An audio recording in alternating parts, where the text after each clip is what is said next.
The battle for the gavel is on. Nancy Pelosi, when asked about other Democrats challenging her for Speaker, had this to say.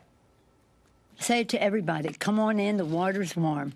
Oh, Pelosi a little cocky. Joining me now, the founder of Turning Point USA, Charlie Kirk, and Democratic strategist Kelly Grace Gibson. All right, Kelly Grace, I hear Democrats all the time say how powerful and successful Speaker Pelosi is. You know, when she did have the gavel last time, she almost lost it back immediately. I mean, there was a huge wave after she controlled things because she overreached and went far left on things like Obamacare. How do you know that's not going to happen again?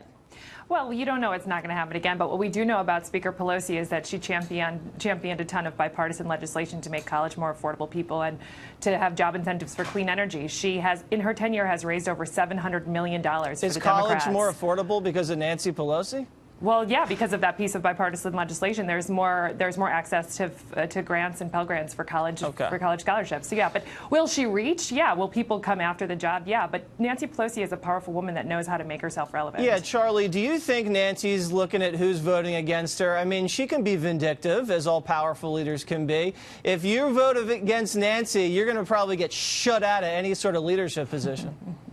Not only that, I mean, look, she rules with an iron fist. You lose your parking spot, you lose your key card, you lose the perks and the access to the cocktail parties.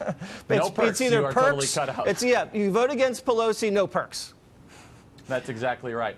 Well, look, she's in a conundrum here because, look, believe it or not, the Democrat Party consists now of people who think Nancy Pelosi is too moderate, try to figure that one out, and people who think that Nancy Pelosi is too far to the left. And this is going to be a big challenge for her. So you have the Alexandria Ocasio-Cortez, who basically wants to give everything away for free. And then you have some of these people that are trying to bring back the blue dog Democrats. And she's had to find some way to reconcile it. Yeah, but hey, they're going to have to straddle the more that. she's on TV, the better. Yeah, no, I know Republicans love her. She definitely raises a lot of money for the right. You brought up Ocasio-Cortez. One of the first things she did, Kelly, was stage a sit-in and a protest about green stuff in Nancy Pelosi's office. Let's take a look at this. I mean, she's, running around with drum circles in the Capitol, dancing around and high-fiving people. This is the first thing she did when she came to Washington, was to protest outside of Pelosi's office. This is going to be a big headache for the speaker or potential speaker. She's delivering on her campaign promises from when she was running, Alexandria Ocasio-Cortez. She promised she would support new leadership, and she'll support new leadership. The reality of Nancy Pelosi is she's been doing it for so long, and her tenure is such that she knows how to make the deals. She knows how to create the coalition. So I think that new conversation about leadership is important, but what Speaker Pelosi has done for our party is significant, and it should be realized in this effort to talk about maybe new leadership. I mean, she's a significant woman of power, and that will serve her well, I think, in this process. Yeah, well, another woman, I think Congresswoman Fudge wants the top spot. I just hope she gets it because Trump's going to have a field day with that nickname. Pelosi was talking about Al Sharpton. Charlie, listen and react to what Pelosi said about Al Sharpton. Roll it. Thank you for helping take back America. People all over the place are calling me, writing on the airports here, there. Thank you for saving America. I give those thanks to you. Thank you for saving America. Reverend Sharpton, thank you for saving America. Well, Charlie, if Sharpton saved America, we're doomed. Well, my goodness. I mean, look, I've had my own back and forth with Reverend Al Sharpton just a couple weeks ago. He insulted over 400 young black conservatives that we brought to the White House and said some horrible, horrible things about them. But look, for her to think that that guy has any sort of moral stature, to think that he saved anything except his own career by exploiting communities around fear and division. By the way, the IRS called Reverend Al. You still owe some money. But look, if these are the cast of characters in the clown show that the Democrats want to parade around, 2020 is just right around the corner. And, soon be Speaker Pelosi. Sure hope she wins, because it's going to do nothing but help us conservatives and Republicans. Yeah, I mean, it might have been a wave election. That just might mean that Pelosi can wave goodbye to the majority in 2 years. All right, Kelly, there's a report in Axios, and they do a nice job over there, about 85 potential investigations of the Trump administration and Republicans.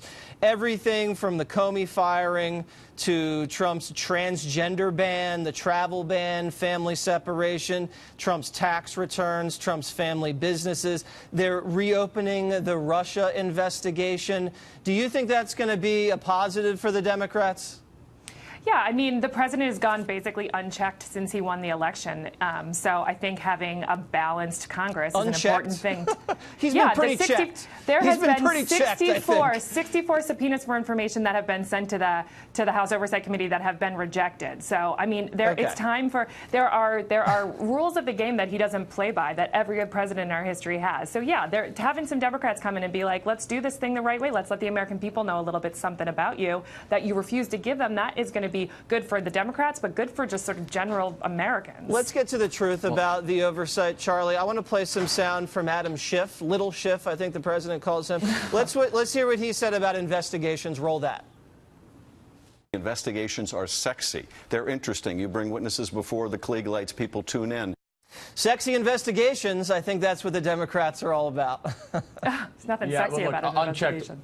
Well, look, first of all, this idea of unchecked. First of all, you have these judges from Hawaii blocking everything that he does, that he tries to do on immigration, on complete and total baseless rulings. That's number one. Number two, unchecked. This is the most transparent president in American history. Why? Because the media monitors him more than any other president that's ever been in office. I mean, you have platoons of these agenda-driven journalists from the Washington Post, the New York Times, that follow every single move that he makes. So this idea that he's been unchecked is ridiculous, not to mention the amount of freedom of information requests that these left-wing activist groups have been burdening this White House and this president with are unbelievable. And you know what, Mr. Schiff, if you're so into investigations, finish the investigation into what the FBI did and did not do leading into President Trump's surprise victory with all the deep state activity that has proven to be true thanks to Devin Nunes. I bet he's going to shut it down day one. All right, Kelly, 30 seconds, last word, go.